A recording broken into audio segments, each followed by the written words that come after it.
बच्चों, इस वीडियो में हम लोग सॉल्व करेंगे एनसीईआरटी के एक्सरसाइज 6.1 का question number 10। A ladder 5 metre long is leaning against a wall. The bottom of ladder is pulled along the ground away from the wall at rate of 2 centimetre पर second. एक देखिए ground, उस पर एक wall और एक ladder है जो कि 5 मीटर लॉन्ग है.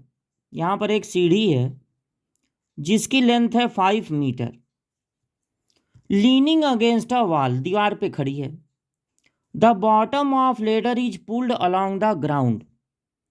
इसके बॉटम को, मतलब कि लेडर के बॉटम को पुल किया जा रहा है, खींचा जा रहा है. अवे फ्रॉम द वॉल, खींचा जा रहा है, वॉल से दूर जा रहा है ये.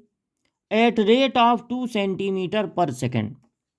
तो जैसे मान लीजिए कि ये सीढ़ी है, अगर दीवार के सहारे खड़ी है और दीवार से इसके निचले सिरे की जो डिस्टेंस है वो x मीटर है, तो ये 2 सेंटीमीटर पर सेकेंड इसी x में चेंजिंग है.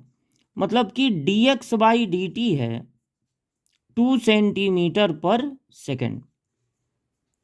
How fast is it's height on wall decreasing. जो ये सीढ़ी की हाइट है वॉल पे, मतलब मान लीजिए वो h है, तो ये किस रेट से डिक्रीज होगा. यानी आपको पता लगाना है dh बाई dt. क्या पता लगाना है? dh by dt. हाइट जो है वो किस हिसाब से कम हो रही है. When the foot of ladder is 4 metre away from the wall. जबकि फुट है जो लेडर का, उसकी डिस्टेंस दी हुई है 4 मीटर फ्रॉम द वॉल. यानी x की वैल्यू दे दी गई है 4 मीटर. लेकिन ये x क्या है? ये x वेरिएबल है. मतलब एक समय ये 4 मीटर है, लेकिन चूंकि आप खींच रहे हैं इसलिए ये चेंज होगा.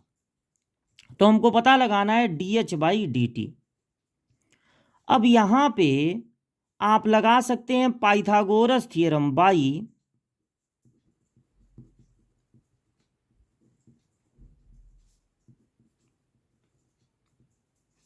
Pythagoras theorem. हाइपोटेन्यूज का स्क्वायर इक्वल टू होगा परपेंडिकुलर स्क्वायर प्लस बेस का स्क्वायर. तो 5 का स्क्वायर, मतलब इसको आपको कुछ जेड वगैरह सपोज करने की जरूरत नहीं है, वाई सपोज करने की जरूरत नहीं है.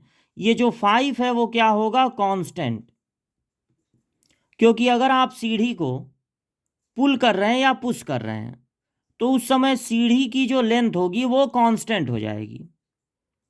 आपको x की वैल्यू पता है 4, लेकिन अभी आप x की वैल्यू 4 नहीं रख सकते, क्योंकि इसको आपने नोट किया है dh बाई dt फाइंड करने के लिए. यानी यहां पर आप करेंगे डिफरेंशिएशन.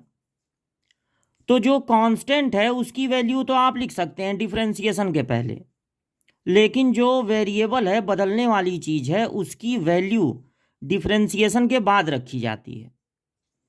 तो अब हम इसका डिफरेंशिएशन करेंगे with respect to t.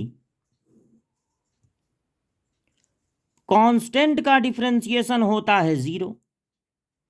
h square का डिफरेंशिएशन क्या होगा? t के रिस्पेक्ट में. देखिए, जब आप सीढ़ी को खींचेंगे तो ये चीज बढ़ेगा, मतलब ये वेरिएबल है, और ये चीज कम होगा क्योंकि ये भी, इसलिए ये भी वेरिएबल है. तो वेरिएबल है, हर वेरिएबल पे डिफरेंशिएशन का रूल लगता है. तो एच स्क्वायर पे भी लगेगा, पावर से इंटू पावर एक कम, लेकिन रूल लगाना था टी पे, लगा दिए एच पे. तो D H by D T से भी करना पड़ेगा मल्टीप्लाई. एक्स स्क्वायर का डिफरेंशिएशन केवल 2x नहीं होगा. एक्स स्क्वायर का डिफरेंशिएशन सिर्फ 2x तब होता है जब आप x के रिस्पेक्ट में करेंगे. यहां आप t के रिस्पेक्ट में कर रहे हैं तो पावर से इंटू पावर एक कम तो हो जाएगा, लेकिन रूल लगाना था t पे, लगा दिए x पे. तो dx बाई dt से भी करना पड़ेगा मल्टीप्लाई. अब अगर x की वैल्यू 4 रख दी जाए, dx बाई डी टी की वैल्यू 2 रख दी जाए, तब भी dh बाई डी टी नहीं निकलेगा, क्योंकि यहाँ पर h भी है, h की वैल्यू दी नहीं गई है।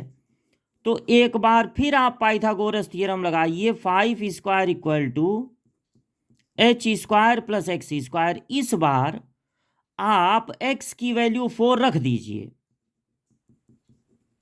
क्योंकि ये जो आपने नोट किया है वो डिफरेंशिएशन के लिए नहीं नोट किया है, h की वैल्यू की भी जरूरत पड़ रही है आपको, इसलिए आपने इसको पाइथागोरस थ्योरम को लिया है। तो आप x की वैल्यू 4 रख सकते हैं, क्योंकि डिफरेंशिएशन के लिए नहीं लिखे हैं इसको। जब डिफरेंशिएशन के लिए लिखेंगे तब डिफरेंशिएशन करने के बाद ही वेरिएबल की वैल्यू रख सकते हैं, पहले नहीं रख सकते। लेकिन अगर आपको h की भी ज़रूरत है तो आप पाइथागोरस फिर एक बार लगाइए। इस बार आप x की वैल्यू 4 रख दीजिए, क्योंकि आपको ये पता लगाना है कि जिस समय x की वैल्यू 4 है उस समय h की वैल्यू क्या होगी। तो 25 इक्वल टू होगा एच स्क्वायर प्लस 16। 25 में से 16 माइनस होगा 9, तो h की वैल्यू हो जाएगी रूट में 9 यानी कि 3। अब आप इस एक्सप्रेशन में, इस इक्वेशन में h की जगह रख दीजिए 3। dh बाई डी टी आपको फाइंड करना है, x की वैल्यू रख दीजिए 4 और dx बाई डी टी की वैल्यू रख दीजिए 2। तो ये हो गया 4 2 जाए 2 जा 16, इधर ट्रांसफर कर दीजिए, -16 equal to 6 dh by D T. तो माइनस क्या होगा यहाँ पर 16, यहाँ पे 6 लिख दिए हैं। तो अब dh बाई डी टी हो जाएगा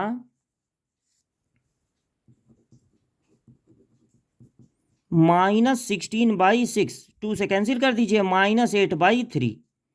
क्या यूनिट होगा इसका, यहाँ पर हाइट है तो मीटर में रहेगा,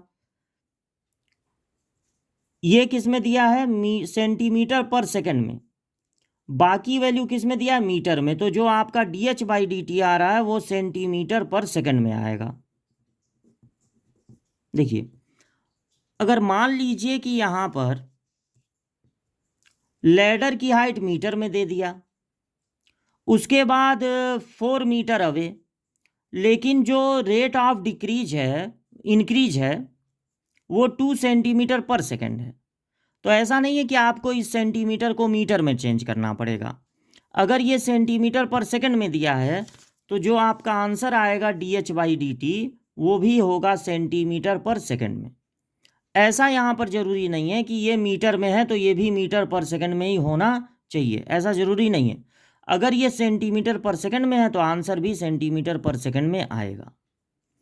तो यहाँ पर हम लोग पाइथागोरस थ्योरम का यूज करके जो इक्वेशन मिलेगा उसी का डिफरेंशिएशन करेंगे। वेरिएबल की जो वैल्यू होती है वो डिफरेंशिएशन के बाद रखी जाती है। तो आपका आंसर हो गया 8/3 सेंटीमीटर पर सेकंड। इस माइनस को आप आंसर में मत लिखिए, क्योंकि माइनस सिर्फ ये बता रहा है कि जब आप सीढ़ी को पुल करेंगे, खींचेंगे, तो जो हाइट है दीवार पर वो कम होगी। माइनस का साइन बस उस कमी को बता रहा है। आंसर में आप माइनस लगा भी दीजिए तो भी कोई नंबर नहीं कटेगा, लेकिन चूंकि वो बस डिक्रीज को बता रहा है इसलिए आपको सिर्फ लिख देना चाहिए 8/3 सेंटीमीटर पर सेकंड डिक्रीज होगा।